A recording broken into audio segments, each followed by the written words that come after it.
Ready start.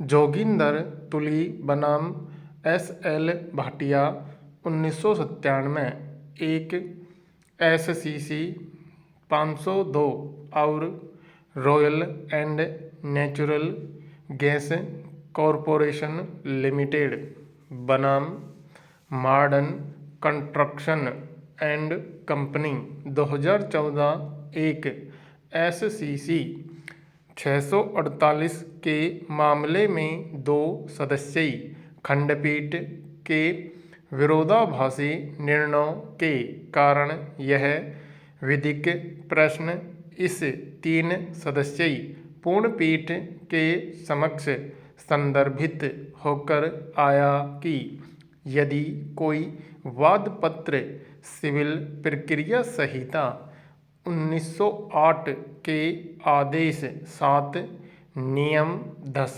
और 10 के अंतर्गत उस न्यायालय में प्रस्तुत किए जाने हेतु वापस कर दिया जाता है जिस न्यायालय में उस वादपत्र को संस्थित किया जाना चाहिए था, तब वाद की कार्यवाही उस न्यायालय में नए सिरे से प्रारंभ होगी अथवा वह उस प्रक्रम से आगे सुना जाएगा जिस प्रक्रम पर वह उस न्यायालय में लंबित था, जिस पर न्यायालय ने वादपत्र को लौटा दिया था।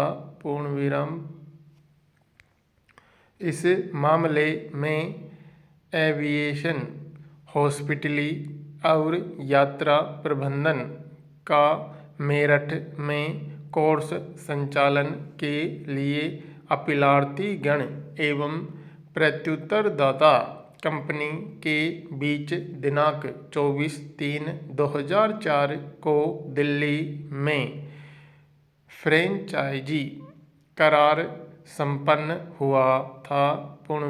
पक्षों के बीच लेनदेन संबंधी विवाद उत्पन्न होने पर प्रत्युत्तरदाता कंपनी ने अपीलार्थीगण के विरुद्ध दिनांक 6/1/2011 को सिविल जज गुड़गांव के समक्ष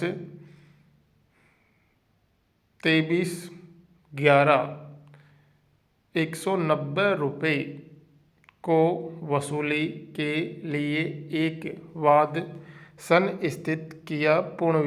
करार दिनांक 24/3/2004 में एक खंड यह भी था कि किसी विवाद के मामले में क्षेत्राधिकार केवल दिल्ली स्थित न्यायालय का होगा, जिसके विचार में अपीलार्थी के आवेदन पर गुड़गांव स्थित न्यायालय ने दिनांक 12/3/2015 को वादपत्र को दिल्ली स्थित न्यायालय में प्रस्तुत किए जाने हेतु वापस कर दिया।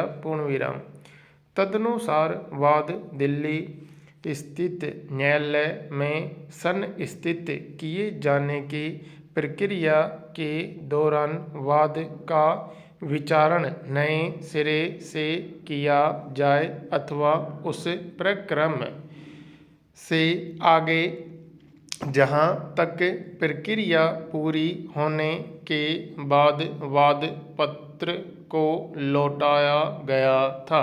इस प्रश्न पर समस्या उत्पन्न होने पर दिल्ली उच्च न्यायालय ने आक्षेपित आदेश दिनांक 13/3/2018 के द्वारा आदेशित किया कि वाद उस प्रक्रम से आगे सुना जाए जिस प्रश्न पर पहुंचने के बाद गुड़गांव स्थित न्यायालय ने वादपत्र को वापस कर दिया था, न कि नए सिरे से।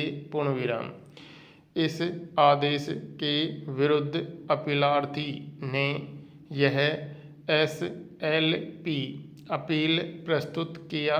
पूर्ण विराम।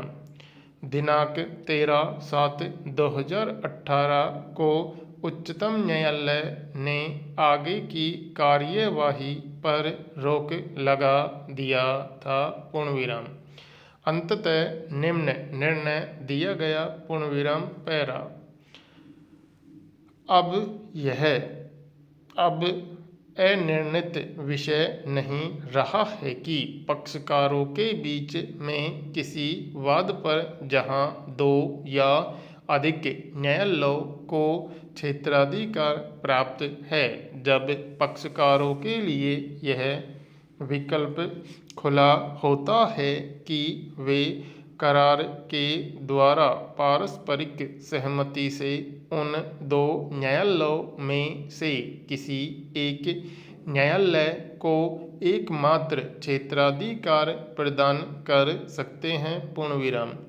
इस मामले में पक्षों के बीच में संपन्न करार दिनांक 24/3/2004 का खंड 16(ख) स्पष्ट दर्शित करता है कि फ्रेंचाइजी से संबंधित किसी विवाद पर पक्षों ने दिल्ली स्थित न्यायालय का क्षेत्राधिकार स्वीकार किया है। पूर्ण विराम। इसलिए इस मामले में गुड़गांव स्थित न्यायालय को कोई क्षेत्राधिकार प्राप्त नहीं था। पूर्ण विराम।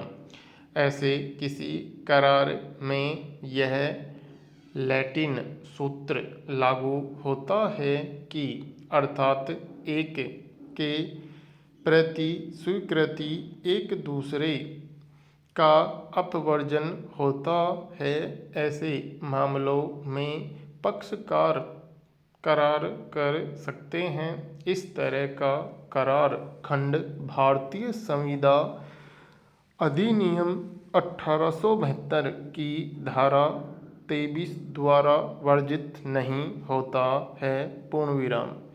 ऐसा करार न तो विधि द्वारा निषिद्ध होता है और न ही लोक नीति के विरुद्ध होता है। पूर्ण विराम। ऐसे करार से संविदा अधिनियम के धारा 28 का भी उल्लंघन नहीं होता है। पूर्ण विराम।